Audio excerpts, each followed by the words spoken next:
Welcome to Committing Faith in Public, a podcast for people who want to be inspired by individuals and communities of faith, working for a more just, kind, and hospitable society. Through the stories our guests tell, we want to encourage you to commit your faith in public too. I'm Gary Peluso-Verdend, Executive Director of the Center for Religion and Public Life at Phillips Theological Seminary in Tulsa, Oklahoma. Well, welcome today to our broadcast of Committing Faith in Public. It is a very rainy Thursday in tropical Tulsa, and we all put pontoons on our cars to get here this morning. And I'm here with the Reverend Dr. Lisa Barnett, who is Assistant Professor of American Religious History here at Phillips Theological Seminary. Lisa, welcome. So glad you're here. Thank you, Gary. Yes, I am too, in the drive over with the flash flood warnings. Exactly. So you came to Phillips, what was it, in 2018? Yes. Yeah. It was right at the end of my term as president, I think. Exactly, that you were hired in that last cadre I had any hand in. So tell us some about your background. Where are you from? Well, I actually grew up in Oklahoma, in a small town in north central Oklahoma called Blackwell, Oklahoma. Oh, yeah. Graduated from Blackwell High School and then spent a couple of years at OSU, floundering, trying to figure out what I wanted to do. And then I thought I realized that, and I transferred over to University of Central Oklahoma on a debate scholarship. Bronco High, right? Yeah, Bronco High. And so I debated a couple of years there and got my BA in oral communication education. Okay. And then I became a speech and debate and drama teacher. Really? I first taught actually over in Bristow, up the road here from Tulsa. Spent 3 years there. And then I went up to Ponca City, Oklahoma, back in Kay County, close to my hometown. And spent some time there before I got snatched away to move down to Texas, where teachers are paid a little bit more. Yes, they are. And so I was a debate coach at Plano Senior High School. And then I spent a couple of years at Carroll High School in Southlake, Texas. And then I finished up at Boswell High School in the Eagle Mountain Saginaw district there outside of Fort Worth. And it was at that time that I was really sort of discerning a call to ministry, if you will. And I was active in a Christian church in Fort Worth, and my minister, Lori Fail, and her husband, Brian Fail, who taught at Bright, said, you should consider coming to Bright Divinity School. And so I took an evening class, both semesters 1 year, and I said, yes, this is what I want to do. And so I walked away from teaching high school speech and debate, I guess sort of my midlife crisis, if you will, and then went on to Bright Divinity School to get a Master of Divinity degree. And I was really, as I was going through the process with the MDiv at the end, I was torn with wanting to further continue in the academy or to go into parish ministry. I was ordained by the Southwest region. I entered Search and Call. And it was that time in Search and Call where I said, I'm really not cut out for parish ministry. The academy is really where where my gifts are. So I knew that a PhD program would not accept an MDiv. So I went back to Bright, got a Master of Theology, specializing in American religious history, because I realized that all my electives during my MDiv were really in history. So I said, there's something here. So once I got the THM degree, I started applying to religious studies programs as well as history programs, because I knew that history was a focus. I sort of wanted to also broaden my portfolio a little bit. And I had an opportunity at Bright there to take classes in the PhD history program and just focus on religious history for my final papers. And so when I applied to the TCU history program, they really offered me the best money. And so I ended up there doing U.S. history, specializing 1877 to the present, with my minor area in up to 1877, and Native American history and American religious history. And Atlantic world history are my minor. Okay, so history comes up a lot here. Yes, right? yes. Why history? What was your attraction to history? I think growing up, I always my parents did antiquing and would drag us to, antique malls and stuff like that. And I don't know. And all these, when we would do vacations, all those little sites along the roadside, and stopping in the back roads to see things. And I think I sort of developed my appreciation for history then, although I didn't acknowledge it at that time. But there is something fascinating about studying the past to know where we are today and to see how we can change for the future. And I think even more so in graduate studies, my advisor really stressed this question of, and I think it's a great question for almost any field, so what? So what? Yeah. So what did it mean for those people back then? So what does it mean for us today to have that information, and how do we interpret that information, and what do we do with that information? And so I think just trying to answer that question, so what, is so fascinating. And the journey too has also uncovered how much history I really didn't learn.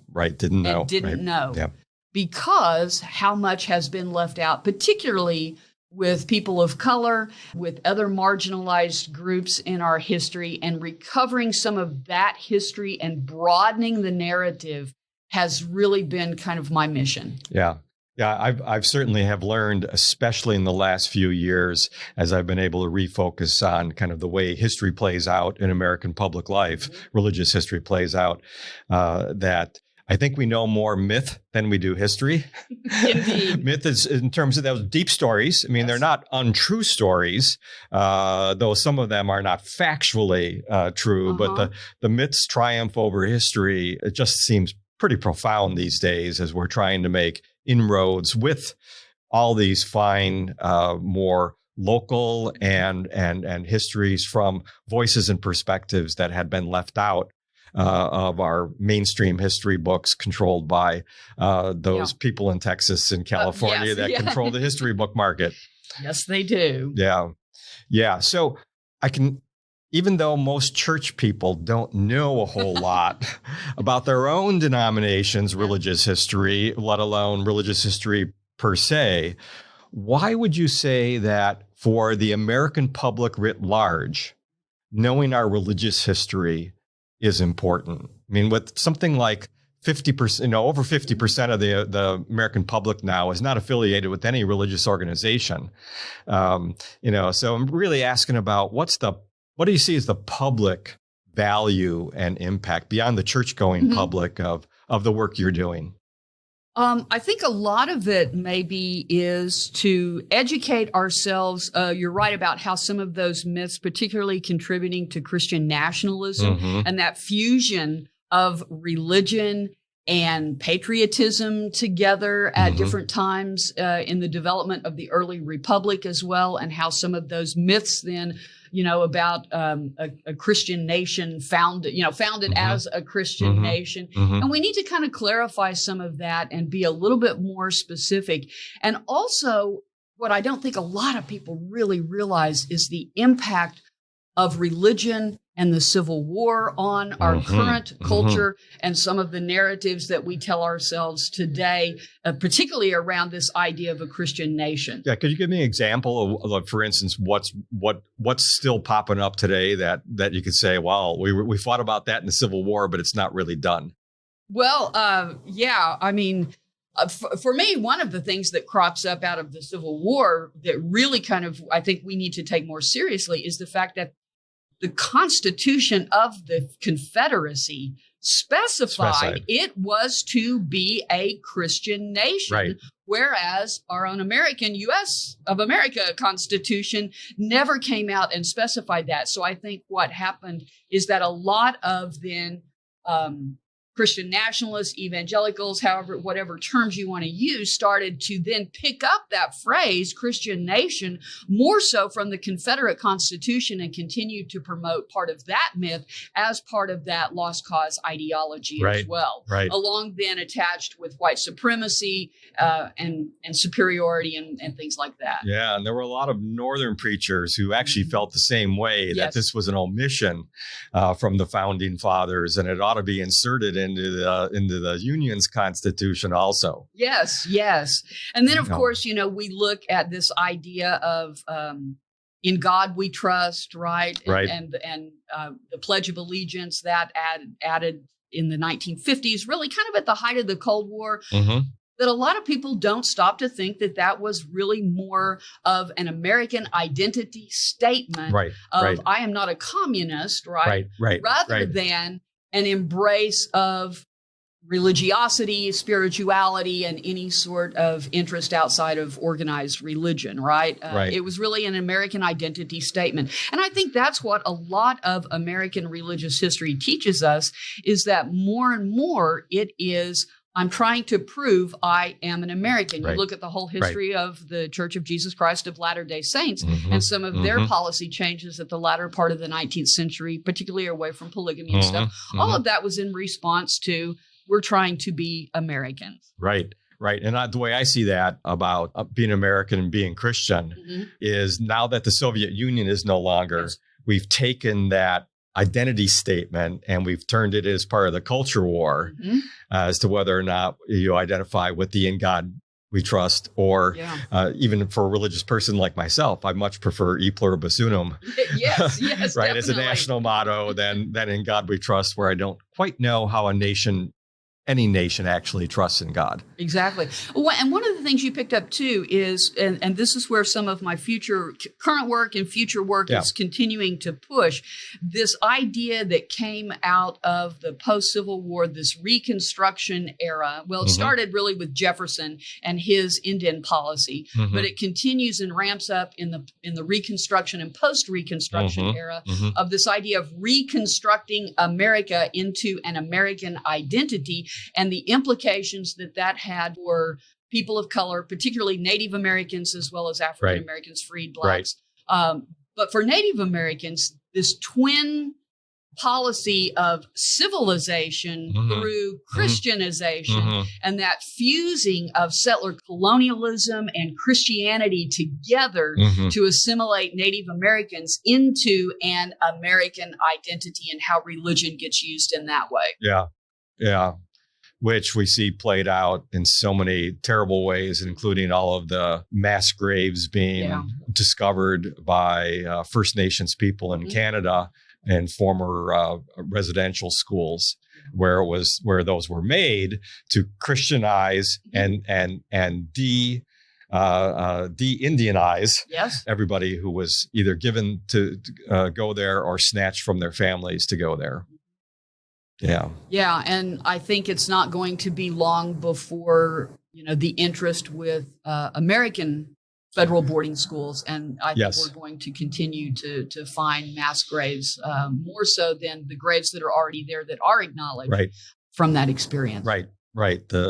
The certainly one of the downsides one learns when one digs into the religious history is that this wasn't in spite of our religion. This was in fact because of the dominant religion, that or at least the dominant religion was pulled in as an ally with these more imperial ambitions. And not just an ally, there was the short-lived policy with Ulysses Grant presidency, his peace policy. And of course, that was the end of the treaty-making process. That was really kind of the beginning of what would become the allotment process. But one part of that, too, was the assigning of different denominations to federal reservations, dividing it up with the implicit purpose of being a presence on the reservation and working in hand with the government to Christianize and civilize. That was a whole lot more than ally. That was partners. That was hiring them as the government agent. Yes. And that the idea that religion is a tool of the government in an assimilation process is just an astounding policy. And always ought to scare us. It should, but... always ought to scare us, because then we're being colonized by the government. You identify, am I correct, as both having a European heritage and also having a American Indian tribal heritage? It's complicated. Okay, so this is how I try to phrase it. I would say that I identify as Northern Cherokee of Arkansas and Missouri because I am an enrolled member of that non-federally recognized tribe, although recognized by the state of Missouri as a sovereign nation. But I would identify more as indigenous descent rather than indigenous because obviously somewhere years and years ago within my family structure, the connection to the culture of the people got lost. And so I think, for a couple of reasons, I don't technically then identify on any sort of documents as indigenous because it's a non-federally recognized tribe and because I'm nuancing that indigenous descent versus the indigeneity of the culture. Right. So in that kind of careful explanation, you have just distanced yourself from Elizabeth Warren. Exactly. Yes. She made during the campaign. There was a lot. Which I wrote an editorial for the Christian Martin Marty Center blog. That then, the hate mail coming in, criticized my editorial criticizing her for that. Yes. Really? Yeah. Oh, I didn't know that. Oh, yeah. I knew the art. That was a very fine article. That was my first year here at Phillips when I did that. It was a very fine article. I hadn't heard about the follow-up to it. Oh, yes. Well, how does that sense of identity for you, how does that influence your teaching? Identity for me it comes in with everything that we do. That was really sort of a huge part, too, of my dissertation project, this idea of identity, because it's so multivalent. You can't just say Native American, French, whatever. You can't just say that. There are so many layers to identity that makes up who a person is. And so much of that is tied to culture. And again, part of the cultural marker of identity could also be religion. So there's a huge part of me, right? A part of my identity that's grounded within the Christian Church Disciples of Christ as an ordained clergy and historian there. And so I think for my teaching, it brings to me with students in the classroom that there are multiple layers of their identity too, and how then in a theological educational setting to teach them to learn to respect those multivalent identities of members of their congregations in order to navigate, those sort of systems in the future. And if we did that, if we really took that seriously, then we would be able to move away, I would think, from these essentialist understandings of identity and much more to, like you said, the cultural and the relational.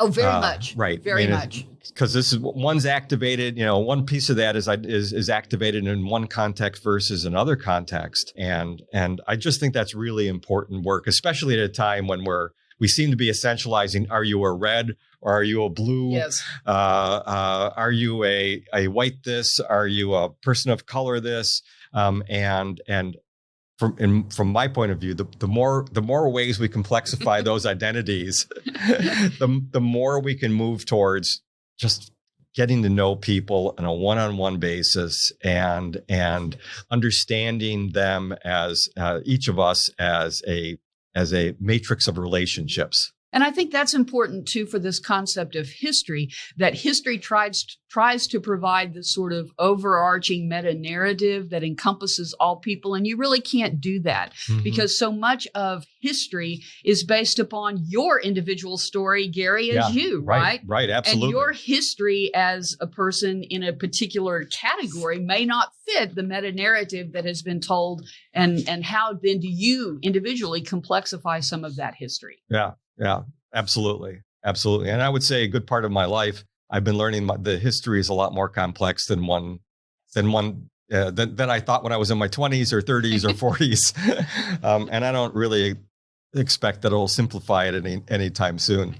In terms of your scholarly project, what are you working on now? And kind of, do you have a sense of, we had Phillips here, the faculty does a trajectory statement. Right. So what are you headed towards? What is considered to be your project? Okay. So first is finishing my book proposal to get off to an academic press, one that has really been following up with me from turning my dissertation into the book. The working title, I believe, that I have right now is Peyote and the Politics of Identity, Race, and Religion in the Formation of the Native American Church. So once I get that book proposal and hopefully get a contract accepted and turn that dissertation into the book, then yay. I'm working also on some conference papers along the lines of, again, sort of off of the peyote, but connections with peyoteism and the Reorganized Church of Jesus Christ of Latter-day Saints with the Jonathan Koshaway's Oto Church, Firstborn Church of Christ, which was actually incorporated in 1914 before the Native American Church of Oklahoma in 1918.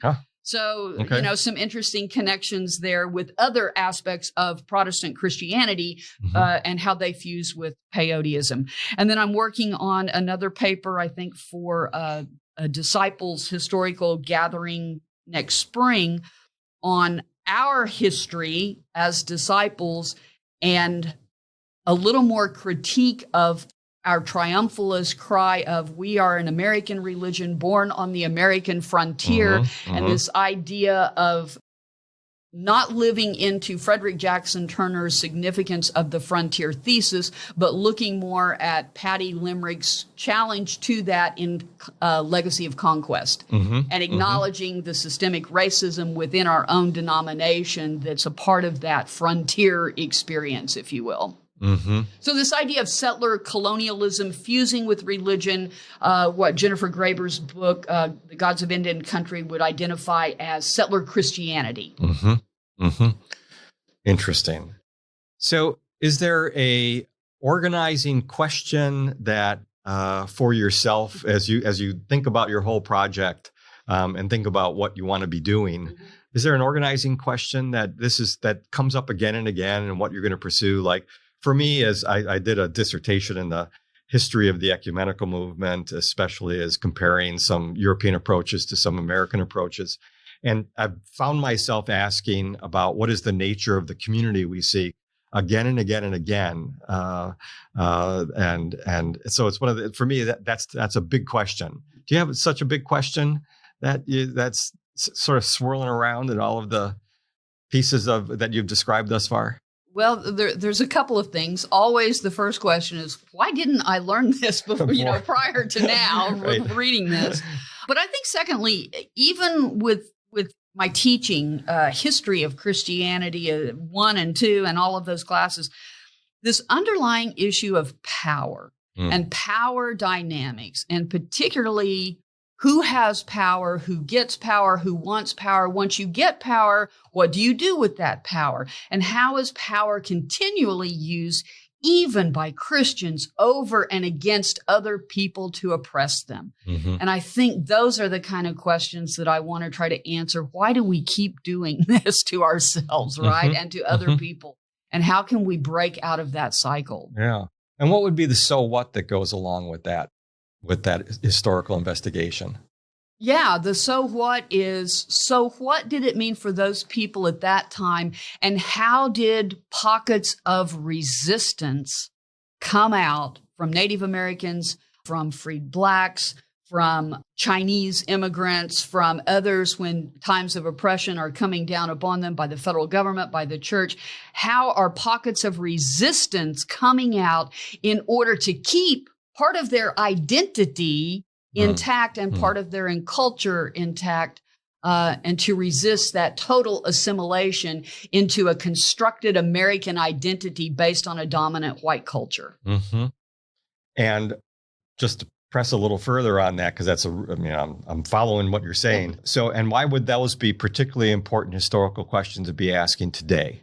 Because I think they provide models then for social activism, for social justice, for, outside of this identity politics that's so insular and, kind of isolated on its own, but looking historically at how allies really did kind of come into some of these struggles of resistance, as well as elevating those individuals within those groups being oppressed and the leadership that came out of that.